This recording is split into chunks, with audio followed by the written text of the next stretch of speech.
Hi guys, got a couple of interesting cases. Neel Raithatha, consultant audiologist, and Dr. Clearwax just using the iCLEARscope.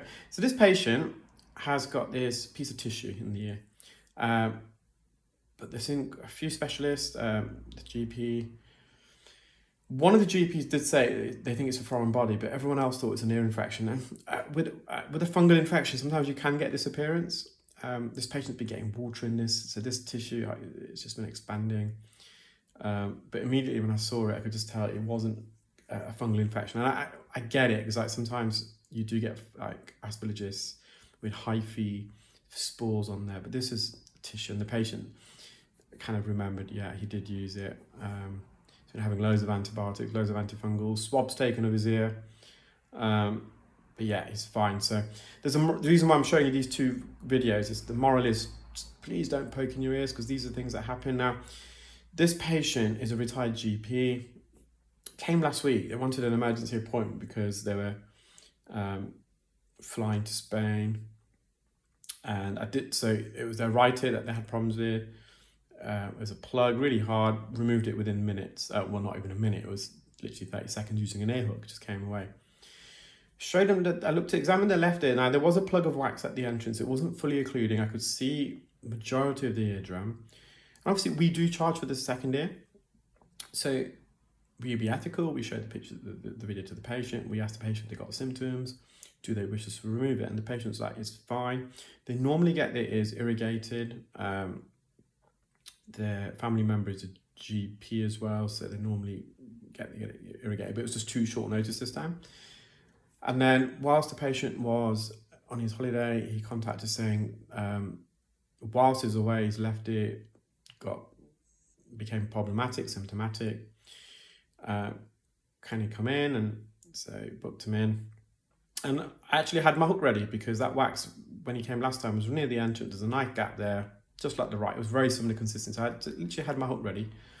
Then I examined the ear, and I thought, this wax looks very different to when I examined it last week, and I still had the video. And it's very obvious that you can see the indentation there. The patient's pushed it in, and the patient didn't deny it. It says it was trying to get over and beyond the wax, pull it out now.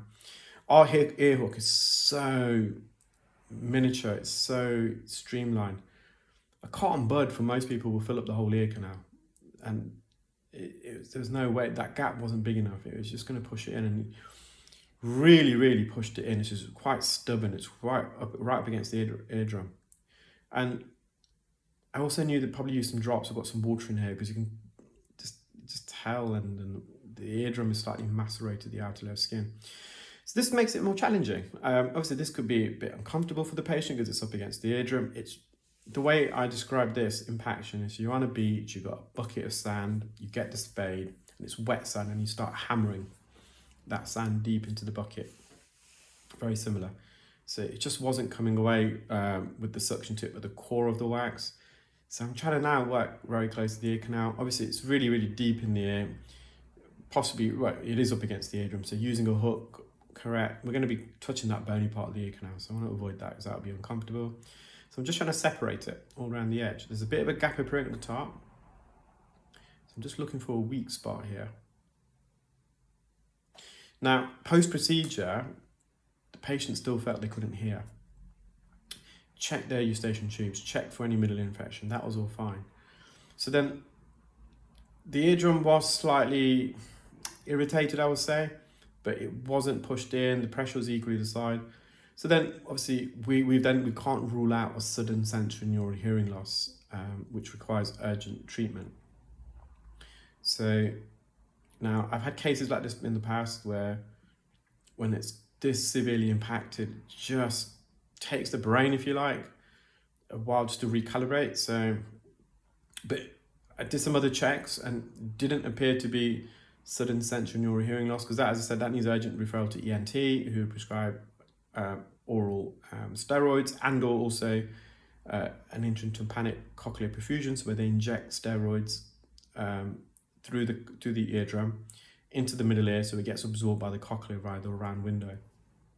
And the critical time period is about 48 hours. So That was obviously on my mind. I was worried about that.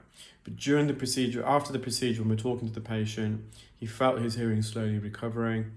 So I said to the patient, I want you to call me or leave a message with my clinic manager if there's no full improvement, because then I don't want to take the risk. And now I couldn't do a hearing test with the patient because just we booked him in for earwax removal. The time didn't allow it. No, we didn't get a call back because obviously I wanted time to make the referral and then email it to the patient so they can be seen today. So I called the patient later. The patient said he would call either way, and he said he was just going to write. He was in the process of writing an email to let me know everything was fine, back to normal. So that was a big relief. But yeah, motto of the story: don't use cotton buds, guys. Don't poke in your ears. There's an old saying: nothing smaller than your elbow in your ear. Take care. Bye.